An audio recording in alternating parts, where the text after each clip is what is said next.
క్రీస్తునామంలో నా హృదయపూర్వక వందనాలు తెలియజేస్తున్నాను. కాబట్టి రక్షణ పొందుకున్న మనము తగిన సిద్ధపాటు కలిగి మనం ఉండాలి. ఈ లోకంని ఏ నిమిషమైనా ఏ క్షణమైనా విడిచిపెట్టేవారుగా మనం ఉంటున్నాం. కాబట్టి మన జీవితాలు ఉంటున్నాయి. కాబట్టి ఒక విశ్వాసము, ఒక నిశ్చయత, ఒక నిరీక్షణ కలిగి మన రక్షణని మనము కొనసాగించే వారిగా మనం ఉండాలి. ఏ నిమిషమైనా ఏ క్షణమైనా ప్రభు రాబోతున్నాడు.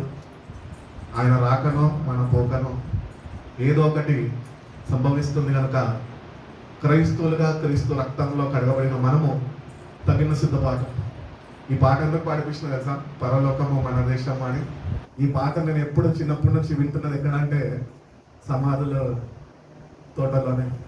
ఎందుకంటే శవాన్ని మోసుకొని వెళ్తున్నప్పుడు అప్పుడు పాడడం కాదు, మనము బ్రతికి ఉన్నప్పుడే ఒక విశ్వాసంతో, నిరీక్షణతో, నిశ్చయతతోని నా దేశంకి నేను సిద్ధపాటు కలిగి ఉన్నాను అని మనము దేవుడు మనకు అనుగ్రహింపబడిన రక్షణ నిమిత్తము మనం ఆనందిస్తూ we have to eagerly wait for the kingdom of God. దేవుని యొక్క రాజ్యంలోనికి చేరడానికి మనము సంతోషముగా ఎదురు చూసేవారుగా మనం ఉండాలి.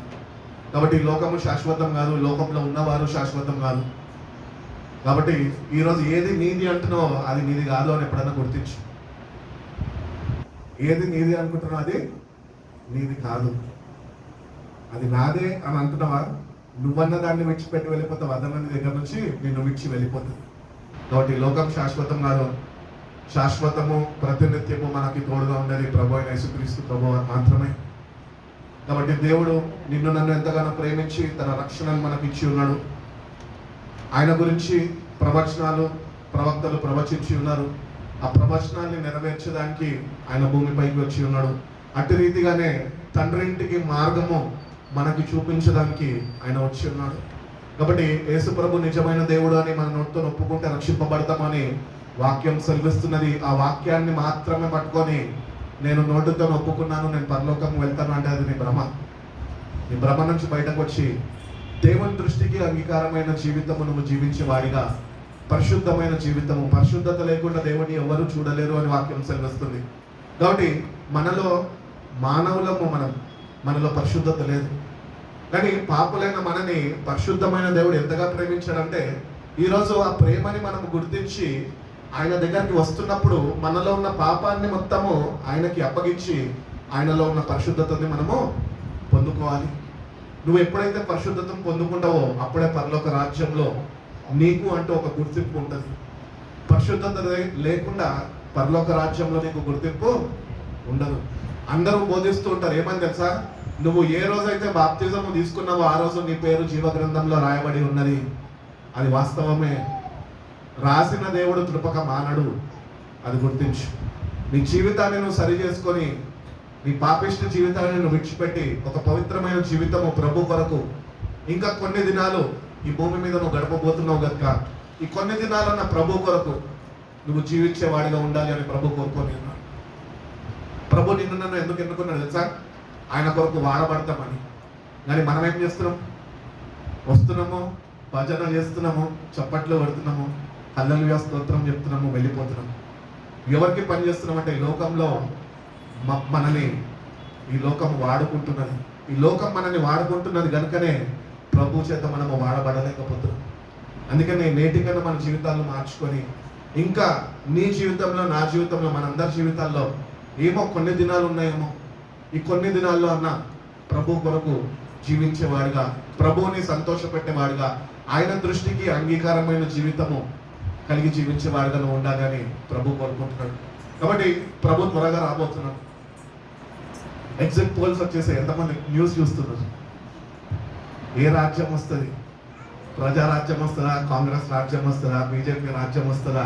దానికన్నా సంతోషం నేను వ్యక్తపరుస్తాను, ప్రభు రాజ్యము సమీపించబోతున్నది. మారు మనసు చెంది మీరు ఉండాలి అని దేవుడు కోరుకుంటున్నాడు. కాబట్టి ప్రభు రాజ్యము త్వరగా రాబోతుంది. ఈ లోకంలో రాజ్యాలు స్థిరమైనవి కాదు. ఒకవేళ ఈ ఎన్నికల్లో ఏదన్నా ప్రభుత్వము ఎంపిక చేయబడితే అది మహా అంటే 5 సంవత్సరాలు ఉంటుంది, లేక 10 సంవత్సరాలు ఉంటుంది.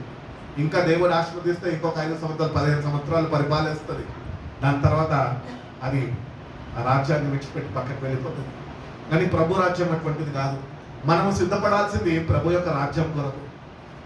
జగన్ పార్టీ కొరకు కాదు, మోడీ పార్టీ కొరకు కాదు, రేవంత్ రెడ్డి పార్టీ కొరకు కాదు. మనం సిద్ధపడాల్సింది ఏ పార్టీ వచ్చినా మనకి ఏమీ రాదు. కానీ మనము ప్రభు పార్టీలో ఉంటే పరలోక రాజ్యం నీకు ఇస్తా అంటున్నట్లు. కాబట్టి దేవుని రాజ్యం సమీపిస్తున్నది. మీరు మారు మనసు చెందాలి. నీ మనసు మార్చుకోవాలి. నీ మనసు నువ్వు ఎట్లా మార్చుకుంటావు? ఫిలిప్ అన్న దగ్గరకు వచ్చినావు. ఫిలిప్ అన్న చెప్పిండు, ఏమని చెప్పిండు? అమ్మా, ఇప్పటి వరకు చేసిన పాపిష్ట పనులు కాదు, విడిచిపెట్టు, మారు మనసు చెందు అన్నంత మాత్రాన, అన్న మాటకి విధేయత చూపి నేను మారుతానన్నా అని చెప్పినంత మాత్రాన నువ్వు మారుతావా? నీ అంతటా నువ్వు మారలేవు. ప్రభు దగ్గరకు వెళ్ళి నువ్వు పాపివి అని ఒప్పుకొని కన్నీళ్లు ఇచ్చి నీ పాపాల నిమిత్తము ఆయన పాదాల దగ్గర ప్రాధేయపడి పశ్చాత్తాపడి నిజమైన పాప క్షమాపణ ఆయన దగ్గర నుంచి పొందుకున్నప్పుడే నీ మనసు మారడానికి దేవుడు అనుమతినిస్తాడు. కాబట్టి until and unless God changes your heart, it cannot be changed. అందుకని దేవుడిని అడగాల, దేవా నా మనసు నిన్ను మార్చు. ప్రార్థన చేసుకోవాలి. ఎందుకంటే ఆయన మధ్యాకాశంలో ప్రత్యక్షం కాబోతున్నాడు. క్రైస్తవులుగా జీవించడం కాదు, కానీ ఒక ప్రత్యేకమైన జీవితము మనం జీవించాలి. ఆయనని మధ్యాకాశంలో మనం కలుసుకోవాలి అంటే కనుక నీకు అంటూ ఆయనలో ఒక గుర్తింపు ఉండాలి. ఇక్కడ అందరికీ గుర్తింపు కార్డులు ఉన్నాయి. అందరు క్రైస్తవులే. కొంతమంది కల్వరి కార్డు చూపిస్తూ ఉంటారు. నేను చూపించద్దని చెప్పాను. నేను ఏమో మీ ఆనందం కొరకు మీరు తెచ్చుకున్నారేమో మెంబర్షిప్. దానికన్నా ప్రాముఖ్యంగా దేవునిలో గుర్తింపు ఉందా నీకు? యేసయ్య అందరికీ తెలుసు. యేసయ్య నీకు వ్యక్తిగతంగా తెలుసా? ఆయనకి నువ్వు వ్యక్తిగతంగా తెలుసా? అటు సావాసము మనం కలుగు చేసుకోవాలి. దేవునితో మనము ఉంటున్న దేవుడు ఇచ్చిన రక్షణను బట్టి, ఆయనను బట్టి మనము సంతోషిస్తూ, ఆయన ఇచ్చిన రక్షణను బట్టి మనం ఆనందిస్తూ, ఆయన రాక కొరకు మనము ఎదురు చూసేవారుగా, వేచి ఉండేవారుగా మనము ఉండాలి. క్రైస్తవుడంట ఈ లోకాన్ని ఏ నిమిషమైనా ఏ క్షణమైనా విడిచిపెట్టడానికి వాడు సిద్ధపడిన వాడే నిజ క్రైస్తవుడంట. కాబట్టి ఈ లోకం శాశ్వతం కాదు. ఏమో క్రైస్తవుడు ఇట్లా ఉండాలి అని చెప్తున్నా. ఒకవేళ ప్రభు ఇప్పుడే వస్తే ఇప్పుడే ఇక్కడి నుంచి వెళ్ళిపోవాలి ప్రభు దగ్గరికి. అట్టి సిద్ధపాటు మనం కలిగి ఉండాలి. లేదంటే ఇంట్లో వెళ్ళాను, బియ్యం నానబెట్టాను, చికెన్ వండుకున్నాను, తినేసి తర్వాత కలుస్తానంట కుదరదు. కాబట్టి తగిన సిద్ధపాటు అనేది కూడా రెప్పపాటున ఆయన రాబోతున్నాడు. సంఘం ఎత్తబడుతున్నది. సంఘానికి వస్తున్న మనము ఎత్తపడే సంఘంలోనే ఉన్నామా? తగిన సిద్ధపాటు కలిగి ఉన్నామా? నీ జీవితాన్ని నువ్వు సరిదిద్దుకొని ప్రభు దృష్టికి అంగీకారంగా జీవిస్తూ ఒక పరిశుద్ధతని ప్రభు దగ్గర నుంచి పొందుకొని అపేక్షిస్తూ నువ్వు ఆ పరిశుద్ధతలో ముందుకు కొనసాగుతున్నావు విశ్వాసంలో. ఒకవేళ నీలో పరిశుద్ధత లేకపోతే నువ్వు ప్రభుని కలుసుకోలేవు. ఎవరి రక్షణ వాళ్ళదే అని బైబిల్ చెప్తున్నాను. అందుకని కాబట్టి రక్షింపబడ్డ మనము రక్షణని ఎట్టి రీతిగా కొనసాగిస్తున్నాము.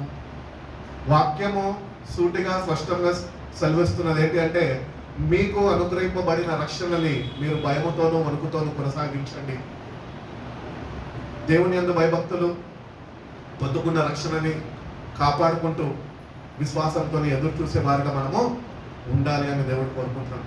కాబట్టి దేవుడు త్వరగా రాబోతున్నాడు. ఆయన రాజ్యాన్ని ఈ భూమి మీద ఆయన స్థిరపరచబోతున్నాడు.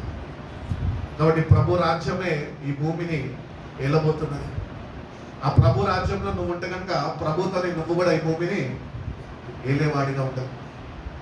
కాబట్టి ఈ శుభప్రదమైన నిరీక్షణ కలిగి నేను నా దేవునితోని ఆ రాజ్యములో ఉండి నేను ఈ భూమిని వాటన్నిటిని నేను ఏలుతాను అని ఆ నిశ్చయత నీకున్నా, ఆ రక్షణ ఆనందము నీకున్నా. ఎందుకంటే ప్రభు ఆయన చెప్పినవాడు, నమ్మదగినవాడు. ఆయన త్వరగా వస్తున్నా అన్నాడు. ఆయన త్వరగా వస్తున్నాడు. మనమే ఆలస్యము చేస్తున్నాం ఆయన రాకని. ఎందుకు తెలుసా? తగిన సిద్ధపాటు లేక. ప్రభు నిన్ను నన్ను ప్రేమించి ఆ రాజ్యంలో ఆయనతో మనం యుగయుగాలు ఉండాలి అని ఆయన కుమారుడిని పంపించి మన పాపాల నిమిత్తము తన ప్రాణాన్ని అర్పించి రక్తాన్ని చిందించి పరిశుద్ధ జనాంగముగా మనల్ని ఆయన వేర్పరచుకున్నాడు. వేర్పరచబడ్డ మనము ఈరోజు ప్రత్యేకమైన జీవితం జీవించాలి, కానీ ఈరోజు లోకంలో కలిసిపోయి జీవిస్తున్నాము. చాలాసార్లు చెప్తూ వచ్చాను కదా, సంఘంలోనికి లోకం వచ్చేసింది. అది ఎవరి ద్వారా వచ్చింది? నా ద్వారానే వచ్చింది అని చెప్పాడు. మన ద్వారానే వచ్చింది. నీ వస్త్రన, నువ్వు వేసుకున్న బట్టలు, నీ హెయిర్ స్టైల్ కానీ ఈ లోకంలో సినీ యాక్టర్లను చూసి లేకపోతే హీరోలను చూసి వాళ్ళలాగా కటింగ్లు కొట్టుకొని మందిరానికి వస్తున్నావే, లోకాన్ని నువ్వు తీసుకొని వస్తలేదా మందిరానికి? కాబట్టి మందిరంలోనికి, దేవుడి సంఘంలోనికి లోకం వచ్చేసింది. లోకం వచ్చేసినప్పటికీ కూడా నువ్వు క్రీస్తు రక్తంలో కడగబడిన నువ్వు ఒక ప్రత్యేకత కలిగి ఉండాలి. ప్రభు మధ్యాకాశంలో ఆయన ప్రత్యక్షమైనప్పుడు సంఘంలోనికి లోకం వచ్చినప్పటికీ కూడా నువ్వు అంటూ ఒక ప్రత్యేకమైన జీవితం జీవిస్తుంటే నువ్వు ప్రభుకి ఆకర్షితుడిగా నువ్వు అవబడతావు. ప్రభు నిన్ను ఆయన సన్నిధికి చేర్చుకోగలరు. కాబట్టి ఒక ప్రత్యేకమైన జీవితము, ప్రభు దృష్టికి అంగీకారమైన జీవితం మనం జీవించాలని ప్రభు కోరుకుంటున్నాం. కాబట్టి ఇంకా ఈ లోకంలోనే పడి ఇంకా ఉద్యోగాలు చేసుకోవాలా, వివాహాలు చేసుకోవాలా, పిల్లల్ని కనాలా, వాళ్ళని చదివిపియాలా, ఆస్తులు సంపాదించుకోవాలా, ఇవన్నీ తలంపులు మనం కలిగి ఉంటాం. ఈ మొదటి వాక్యం చదువుకోగానే రెండో వాక్యంలోకి వెళ్తాం. ఆ సంఘస్థులు కూడా అట్లానే ఉన్నారట. కానీ మనము దేవుడు తన వాక్యంతో మాట్లాడుతున్నప్పుడు ఆ వాక్యాన్ని మనము గుర్తించి ఆ వాక్య ప్రకారము మన జీవితాన్ని మనం సరిదిద్దుకొని ఆయనకి అనుకూలంగా, ఆయనకి అంగీకారంగా మన జీవితాన్ని మనము సరి చేసుకునే వారుగా మనం ఉంటున్నాము అని దేవుడు కోరుకుంటున్నాడు. యెషయా గ్రంథం 25:6-9 వాక్యాలు వస్తుంది. ఈ పర్వతం మీద సైన్యములకు అధిపతిగా యెహోవా సమస్త జనముల నిమిత్తము ప్రభువైన వాడితో విందు చేయును. ఒక విందు చేస్తాడంట ఆయన. మట్టి మీద ఉన్న ద్రాక్ష రసముతో విందు చేయును. మూలుగు గల ప్రభువైన వాడితో విందు చేయును. మట్టి మీద నిర్మలమైన ద్రాక్ష రసంతో విందు చేయును. సమస్త జనముల ముఖములను కప్పుచున్న ముసుకును సమస్త జనముల మీద పరచబడిన తెరను ఈ పర్వతం మీద ఆయన తీసివేయును. మరి ఎన్నడూ ఉండకుండా మరణము ఆయన మరణంని ఆయన మృంగివేస్తాడంట. చదవండి. ప్రభు అని యెహోవా ప్రతి వాని ముఖం మీద బాష్ప బిందువులను తుడిచివేయును. భూమి మీద నుండి తన జనులని అందరూ తీసివేయును. ఈ లాగున జనులను యెహోవా సెలవిచ్చుచున్నాడు. ఈ దినమున జనులు ఈ లాగునందురు ఇదిగో మనం రక్షించునని కనిపెట్టుకొని ఉన్న మన దేవుడు, మనం కనిపెట్టుకొని యెహోవా ఈయనే, ఆయన రక్షణను బట్టి సంతోషించి ఉత్సాహించదము. కాబట్టి ప్రభు మధ్యాకాశంలోనికి రాబోతున్నాడు. ప్రభు మధ్యాకాశంలోకి వచ్చినప్పుడు ఏం జరుగుతుంది సార్? సంఘము సిద్ధపాటు కలిగి ఉన్న వారు ఆయనతోని ఎత్తబడతారు. అక్కడ 7 సంవత్సరాల విందు ఉండబోతున్నది. ఎక్కడ ఉంటుంది విందు? మధ్యాకాశంలో ఉంటుందా, పరలోకంలో ఉంటుందా? మధ్యాకాశంలో విందు ఉండబోతుంది. కాబట్టి ఆ విందుకి మనం సిద్ధపడాలి. ఇప్పుడు మన చర్చ్ నుంచి ఎవరైనా వెడ్డింగ్ ఇన్విటేషన్ ఇచ్చారనుకోండి, అందరూ తప్పక రావాలి అంటే మనం ఏం చేస్తాం? ప్రతి ఒక్కరితో మాట్లాడుకోండి, వెళ్దాం, ఏం తీసుకెళ్తాం, ఎట్లా వెళ్దాం, ఎవరెవరు కలిసి వెళ్దాము అనే ఒక సిద్ధపాటు కలిగి ఉంటాం. కాబట్టి సంఘంగా రక్షింపబడ్డ మనం కూడా ఒక తగిన సిద్ధపాటు మనకు ఉండాలి. ప్రభు రాబోతున్నాడు, ఆయన విందుని సిద్ధపరచబోతున్నాడు. ఆ విందులో నువ్వు కూడా ఉండాలి అని ప్రభు కోరుకుంటున్నాడు. ఈ లోకంలో కొద్ది కాలం మీకు శ్రమ అని ప్రభు చెప్పాడు. ఈ శ్రమలన్నీ చేయించిన వాడే ఆ విందులోనికి వాడు చేరగలుగుతాడు. కాబట్టి ఈ లోకంలో మనం ఉంటున్నాము. ఈ లోకంలో కొన్ని కష్టాలు, కొన్ని ఇబ్బందులు, కొన్ని ఇరుకులు మనం ఎదుర్కొంటుంటాము. కొన్ని బాధలు, కొన్ని కన్నీటిమయమైన పరిస్థితుల్లో మనం వెళ్తూ ఉంటాము. కానీ దేవుడు ఇక్కడ తెలియజేస్తున్నాడు, నేను ప్రతి ఒక్క బాష్ప బిందును తుడిచే రోజు ఒకటి రాబోతున్నది. ఈ లోకంలో మనుషులు కుటుంబంగా మనం ఉంటున్నప్పటికీ కూడా, ఎంత ఆప్యాయతతో మనం ఉంటున్నప్పటికీ కూడా ఒకరోజు ఎడబాటు అనేది వస్తుంది. ఒకరోజు నువ్వన్న వాళ్ళని విడిచిపెట్టిపోవాలా, వాళ్ళని విడిచిపెట్టుకోవాలా. ఇంకా మరణము ఎన్నడూ ఉండకుంటున్నట్లు ఆయన మరణంని మింగివేస్తాడట. అంటే ఇంకా అప్పుడెప్పుడు అక్కడ మరణం ఉండదు, ఈ లోకంలోనే మరణం. ఎందుకంటే మన వాళ్ళని మనం పోగొట్టుకున్నప్పుడు ఎంత బాధ, మనకి ఎంత దుఃఖం. ఎవరన్నా ఆ నొప్పిని తీర్వగలుగుతారా? ఎవరు తీర్చలేదు. కానీ ప్రభు ఈరోజు కూడా మనతో నుండి ఆయన మనను ఓదారుస్తూ, ధైర్యపరుస్తూ, కుటుంబంలో మన వారిని మనం పోగొట్టుకున్నప్పటికీ కూడా ఆయననే తండ్రి స్థానంలో, తల్లి స్థానంలో ఉండి ఆయన ఓదార్స్తున్నాడు. అదే ప్రభు తెలియజేస్తున్నాడు, నేను మధ్యాకాశంలో ప్రత్యక్షమైనప్పుడు, ఆ విందులోనికి మిమ్మల్ని నేను చేర్చినప్పుడు అక్కడ మీకు ఏమాత్రం ఇంకా బాధ, దుఃఖము ఉండదు. మరణం గురించి మీరు భయపడాల్సిన అవసరము లేదు. ఎందుకంటే మరణంని నేను మృంగివేసి ఉన్నాను. ఇది ప్రవచన గ్రంథంలో మాట్లాడిన మాటలు. ఈ ప్రవచన గ్రంథంలో మాట్లాడిన మాటలన్నీ యేసు ప్రభు వారు తన జీవితంలో ఆయన భూమి మీద నెరవేర్చి ఉన్నాడు. ఆయన వచ్చాడు, తండ్రి చిత్తాన్ని నెరవేర్చాడు. ఆయన నీ కొరకు నా కొరకు ఆయన కల్వరి శిలువలో మరణించి ఆ రక్షణను మనకు అనుగ్రహించి మృత్యుంజయుడై తిరిగి లేచి 3వ దినమందు తండ్రి కుడి పార్శ్వాన కూర్చొని ఆయన ఈ రోజుకి కూడా నేటికి కూడా నీ గురించి నా గురించి మనందరి గురించి సంఘం గురించి, సంఘము అనగా క్రీస్తు యొక్క శరీరము గురించి ఆయన విజ్ఞాపన చేస్తున్నాడు. ఒక ఆత్మ కూడా నశించడం దేవుని చిత్తం కాదు. మరి దేవుని చిత్తము ఒక ఆత్మ కూడా నశించడం కాదన్నప్పుడు మనం ఏమి చెందాలంటే మనం మార్పు చెందాలి, మారు మనసు కలిగి జీవించాలి. అప్పుడే మరణము నిన్ను మృంగివేయకుండా ఆయన నిన్ను కాపాడగలుగుతాడు. ఒకవేళ మార్పు లేకుండా క్రైస్తుడుగా నువ్వు మారకుండా చనిపోతే మరణము నిన్ను మింగివేస్తుంది. రెండో మరణంకి నువ్వు అప్పగింపబడతావు. అక్కడ అగ్ని ఆరదు, పురుగు చావదు, నిత్యము నరక వేదన పండ్లు కొరుకుతూ ఉంటుందంట అక్కడ. కాబట్టి ఆ నరకం నుంచి దేవుడు నిన్ను తప్పించడానికి శాశ్వత కాలము యుగ యుగాలు సంతోషంగా సుఖ సంతోషాలతో ఆయన రాజ్యంలో ఆయనను స్తుతిస్తూ ఉండాలని ప్రభు నీ కొరకు ఏం చేస్తాడంటే ఆయన మరణించడమే కాదు కానీ మరణాన్ని కూడా ఆయన మృంగివేస్తాడంట నీ కొరకు. కాబట్టి మరణం గురించి క్రైస్తవులు భయపడాల్సిన అవసరము లేదు. కానీ చాలా మందికి మరణం అంటే భయం లేదు. చెప్పే వరకైతే బాగానే ఉంటుంది కానీ అది దగ్గరకు వచ్చినప్పుడు ఒకలాంటి భయము మనను ఆవరిస్తూ ఉంటుంది. ఎందుకు అంటే నిరీక్షణ లేని వారు ప్రభుని నమ్ముకున్నారు, క్రీస్తు రక్తంలో గడకబడ్డారు, సంఘానికి అంటగట్టబడ్డారు, ప్రార్థనలకు వస్తున్నారు, ఉపవాసాలు ఉంటున్నారు. కానీ వాళ్ళలో విశ్వాసము, నిరీక్షణ, నిశ్చయత వాళ్ళకి లేని వారుగా వాళ్ళు ఉంటున్నారు. అందుకనే వాళ్ళు భయపడుతూ ఉంటారు. మరి వాక్యం సెలవిస్తున్నది ఆయన మరణాన్ని మృంగివేస్తాడంట. ఇంకెప్పటికీ మరణము మనం చూడకుండా ఆయన మరణాన్ని కొట్టివేస్తాడు. ఈరోజు మరణం గురించి నువ్వు భయపడుతున్నావేమో, మరణం ఎప్పుడు సంభవిస్తుందా అని ఆలోచిస్తున్నావేమో, అది నేను ఏమి చేయదు అని గుర్తించు.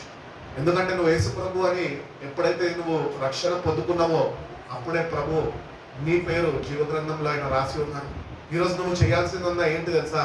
నీ జీవితాన్ని నువ్వు మార్చుకోవాలి, మారు మనసు చెందాలి, నీ మనసుని మార్చుకొని ప్రభుకి నీ హృదయంలో స్థానం ఇవ్వాలి, ప్రభుని ఆహ్వానించాలి, ప్రభు కొరకు జీవించడం ప్రారంభించాలి. ఇప్పటి వరకు మీ అమ్మ గురించి, మీ నాన్న గురించి, మీ అక్కల గురించి, చెల్లెల గురించి, తమ్ముడి గురించి, అన్నయ్య గురించి, వీళ్ళ గురించి, వాళ్ళ గురించి నువ్వు జీవించలేము. కానీ ప్రభు అంటున్నాడు, నువ్వు వాళ్ళ గురించి జీవించడానికి నేను నీకు రక్షణ అనుగ్రహించలేదు, నువ్వు నా కొరకు జీవించు. ఈరోజు ప్రభు కొరకు జీవించడానికి ఒక తీర్మానం చేసుకోవాలి మనం. ప్రభా, బ్రతుకుట క్రీస్తే చావైతే అది నాకు లాభము. చక్కటి మాట పౌలు గారు చెప్తున్నారు. కాబట్టి లోకం శాశ్వతం కాదు, లోకంలో ఉన్నవారు శాశ్వతం కాదు. శాశ్వత రాజ్యంలోనికి మనం వెళ్ళాలి అంటే ప్రభు కొరకు జీవించినప్పుడే, ఒక పరిశుద్ధమైన జీవితంలో కలిగి జీవించినప్పుడే, ఆయన దృష్టికి అంగీకారమైన జీవితంలో జీవించినప్పుడే, ఆయన దృష్టికి ప్రీతికరమైన జీవితం, ప్రభుని సంతోషపెట్టే బిడ్డగా ఉన్నప్పుడే నువ్వు ఆయన రాజ్యానికి చేరగలవు. కాబట్టి these are all the qualities you have to go to the kingdom of God. ఈ క్వాలిటీస్ నీలో లేకపోతే, క్వాలిఫికేషన్స్ నీలో లేకపోతే దేవుని రాజ్యంలోనికి నువ్వు చేరలేవు. కాబట్టి నేటి కన్నా రేపటి గురించి చింతించక నేటి దినాన్ని బట్టి ప్రభుని స్తుతిస్తూ, ఆయన ఇచ్చిన రక్షణని బట్టి ఆనందిస్తూ, ఆయన ఎప్పుడన్నా రాబోతున్నాడు, నా రక్షకుడు, నా ప్రియుడు, ఆయన కొరకు నేను ఎదురు చూస్తున్నాను, ఈ లోకాన్ని ఏ నిమిషమైనా, ఈ కష్టాన్ని, బాధల్ని, ఈ లోకాన్ని విడిచిపెట్టి నా ప్రభుని నేను సంతోషంగా కలుసుకోబోతున్నానని ఆ నిరీక్షణ, నిశ్చయత, ఆ తగిన సిద్ధపాటు మనకు ఉండాలి అని ప్రభు కోరుకుంటున్నాను. కాబట్టి నేటి నుంచన్నా ఒక తీర్మానం కలిగి, ప్రభువా నీ కొరకు నేను జీవిస్తాను, నీ కొరకు నువ్వు నన్ను వాడుకో ప్రభు అని ప్రభుని అడగాలి. ప్రభుకి కావాల్సింది యవనస్తులే, అపవాదికుడు కావాల్సింది యవనస్తులే. ఈ మాట ఎందుకు చెప్తున్నా తెలుసా? ఎవరి చేతిలో వాడబడుతున్నావు నువ్వు ఈరోజు? ప్రభు చేతిలో వాడబడుతున్నావా? అపవాది చేతిలో వాడబడుతున్నావా? ఎవరి చేతిలో వాడబడినా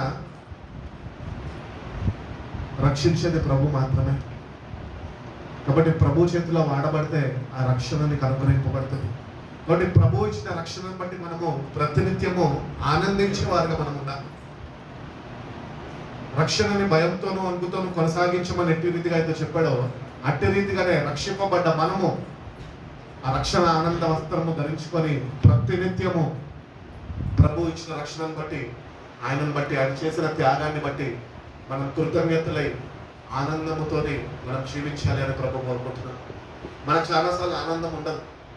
ఎందుకు? మనకు కావాల్సింది మనకు దొరకం, మనకు కావాల్సింది మనం కూడేసుకోలేము. అందుకని కోల్పోతూ ఉంటాం ఈ లోకాన్ని. ఈ లోకము దాని ఆశలు గతించిపోతాయని బైబిల్ చెప్తున్నాయి.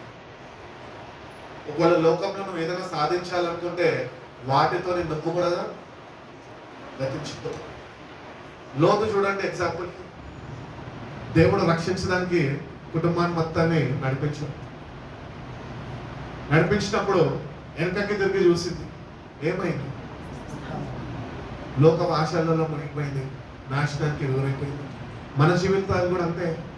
ప్రభువుని వెంబడిస్తున్నాము, ప్రభువుని రక్షకుడిగా అంగీకరించము. ప్రభు రాక కొరకు వేచి ఉండాల్సిన మనము ప్రభు రాక కొరకు చూడకుండా ఈ లోకం వైపు, ఉద్యోగాల వైపు, లేకపోతే ఆస్తుల వైపు, స్థిరాస్తుల వైపు నువ్వు చూస్తూ ఉన్నవనుకో, నువ్వు కూడా ఈ లోకంలో ఒకరోజు మిగిలిపోతావు, నాశనానికి గురైపోతావు. అవి నీకు అక్కడికి రావు. నీకు అక్కడికి వచ్చేది ఒకటే, ఎవరు తెలుసా? నీ కొరకు ప్రాణం పెట్టిన యేసయ్య మాత్రమే. అందుకనే నువ్వు నేను ఆయన వైపు చూడడం నేర్చుకోవాలి. ఆయన రాక కొరకు వేచి ఉండేవారుగా ఉండాలి. ఆయన అనుగ్రహించిన రక్షణను బట్టి ఆ రక్షణ పొందుకునేవారుగా తగిన సిద్ధపాటు కలిగి ఉండాలి. ఈరోజు రక్షింపబడ్డాము కానీ రక్షణ ఇంకా పొందుకోలేదు. ఆ రక్షణ దినం ఒకటి ప్రత్యక్షం కాబోతుంది మధ్యాకాశంలో. ఎందరైతే రక్షణ పొందుకొని రక్షణని ముందుకి కొనసాగిస్తున్నారో వాళ్ళు మాత్రమే ఆ రక్షణ దినంన ఆ రక్షణని వాళ్ళు పొందుకుంటారు ప్రభు దగ్గర నుంచి. మనం రక్షణ పొందుకున్నాం కానీ దీన్ని కొనసాగించే వారుగా మనం ఉంటున్నాం. కాబట్టి కొనసాగిస్తున్న మనము అనుగ్రహింపబడిన రక్షణని భయముతోనూ వణుకుతోనూ కొనసాగించాలని ప్రభు కోరుకుంటున్నాడు.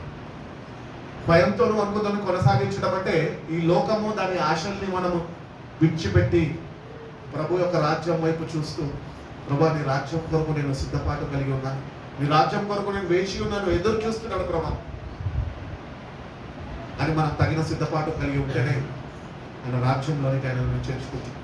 కాబట్టి ఆ విందులో నువ్వు ఉండాలి అంటే కనుక నీ జీవితాన్ని మార్చుకోవాలి. ఈ లోకంలో ఉన్న వాటిని నువ్వు ప్రేమించకూడదు. బైబిల్ చెప్తుంది కదా, యోహాను రాసిన మొదటి పత్రికలు అంటాడు కదా, ఈ లోకంలో ఉన్న వాటిని దేన్నను నువ్వు ప్రేమిస్తే తండ్రి యొక్క ప్రేమ నీలో ఉండదు అంట.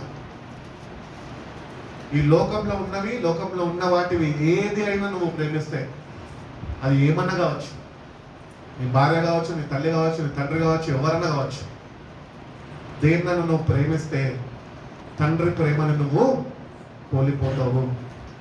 ఆ తండ్రి ప్రేమనే నువ్వు కోల్పోతే పరలోక రాజ్యంలో నీకు స్థానము ఉండనే ఉండదు.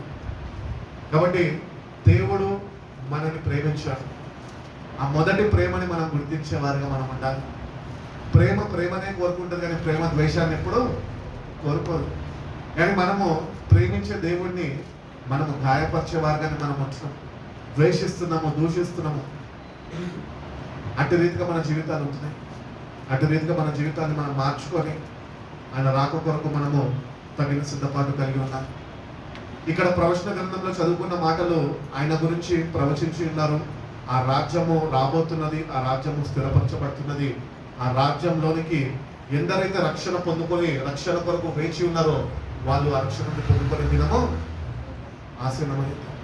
కాబట్టి ఆ దినం కొరకు దేవుని బిడ్డలుగా జీవిస్తున్న మనందరము తగిన సిద్ధపాటు కలిగి ఉండాలి.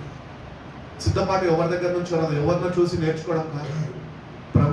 ప్రభు దగ్గరికి వెళ్ళి పాపిని అని ఒప్పుకొని ప్రాధాన్యపడి నన్ను సిద్ధపరచు ప్రభు, నన్ను ఆ పరిశుద్ధ వివాహంకి సిద్ధపరచు ప్రభు, గొర్రెపిల్ల వివాహంకి నన్ను సిద్ధపరచు అని మనము ప్రతిదినము ప్రభుని వేడుకొని తగిన సిద్ధపాటు కలిగి జీవించాలి. తగిన సిద్ధపాటు కలిగి జీవించక యథావిధిగా పొద్దున్న లేస్తే ఆఫీసు, సాయంత్రం రాగానే ఇంట్లో పిల్లలు, రాత్రి అయితే భార్యతో గొడవలు, ఇట్లనే ఉన్నావు అనుకో ఇక్కడ ఉండిపోతాం వీళ్ళతోనే. ఇవన్నీ it is a part of life అంతే. పీకులాట బేరాలు ఉంటాయి. ఇప్పుడు ఇక్కడ పోవాలి, అవి నిన్ను విడిచిపెట్టవు. నువ్వు విడిచిపెట్టాలన్నా కూడా అవి నిన్ను వెంబడిస్తూనే ఉంటాయి. అవన్నింటినీ బ్యాలెన్స్ చేసుకుంటూ నీ రక్షణ నిమిత్తము నువ్వు శ్రద్ధ వహించి నువ్వు నీ రక్షణను కొనసాగించుకోవాలి. నాకు ఇన్ని బాధ్యతలు ఉన్నాయి, నాకు ఇంతమంది సంతానం ఇచ్చాడు, వీళ్ళతో నేను ఎగలేకపోతున్నాను, నీ రక్షణను నువ్వు నిర్లక్ష్యం చేసుకుంటే పొరపాటు ఎవరు? నీదే. ఎవరి మీద సాకు తీయద్దు. నీ రక్షణ ఎవరి మీద ఆధారపడతలేదు, నీ మీదే ఆధారపడి ఉన్నది. కాబట్టి నీకు అనుగ్రహింపబడిన రక్షణ నువ్వు కాపాడుకోవడం నేర్చుకో. ప్రభుతోని కొన్ని గంటలు గడుపు, వాక్యాన్ని ధ్యానించి.